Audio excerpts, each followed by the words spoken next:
She thought she'd win everything in the divorce until her husband's lottery ticket changed everything.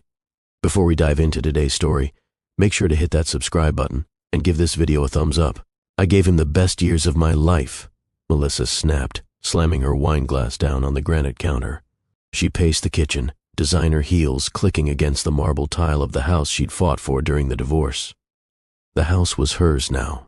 So was the car, half the savings, the dog she gave away. Said she didn't have time for it.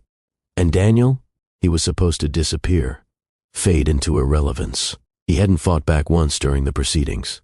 He'd simply signed the papers, nodded his head, and let her take what she wanted.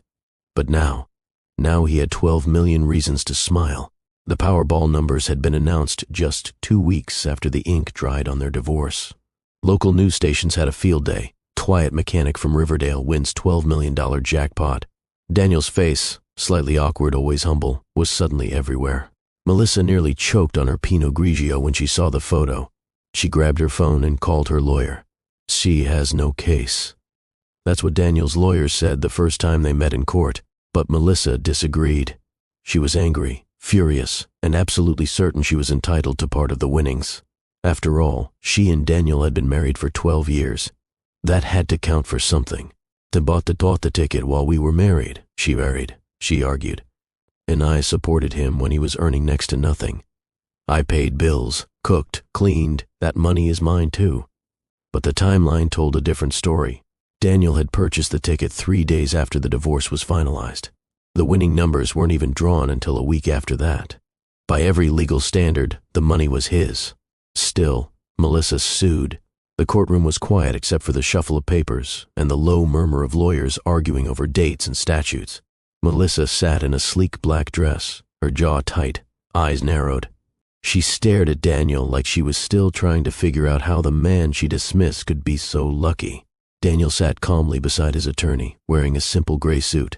No flashy watch, no big ego, just the same quiet man who had spent most of their marriage fixing cars and making late-night tea when she couldn't sleep. When Melissa took the stand, her voice cracked, just a little. And I invested in him, she said. I don't spend over a decade building a life with someone, only for them to walk away with millions while you're left with memories.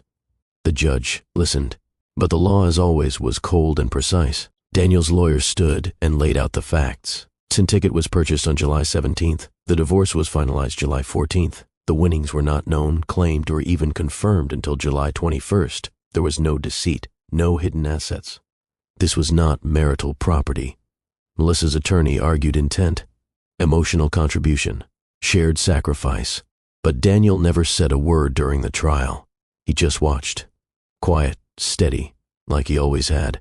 The verdict came 3 weeks later. Melissa would receive nothing. The judge's ruling was clear. The winnings were entirely Daniel's. They had already divided their assets. The marriage was over, and so was her claim. Melissa sat frozen in her seat as the words echoed in her ears. For once, there was no glass of wine to hide behind, no lawyer to shout for her. Just the weight of her own choices settling in her chest. Daniel walked past her on his way out. He stopped just for a second and looked at her. And I never wanted revenge, Melissa, he said quietly. I just wanted peace. He left without another word. In the weeks that followed, Melissa's world shrank. Her friends stopped gossiping when she walked in. The lawyer bills piled up. The house started to feel like a cage rather than a prize. She Googled Daniel sometimes. Found out he'd started a small nonprofit to help underprivileged teens learn trades, mechanics, carpentry, plumbing. He didn't drive a Lamborghini or move to LA. He still lived in the county, still shopped at the same grocery store. He just looked free. Melissa, on the other hand, had never felt more trapped.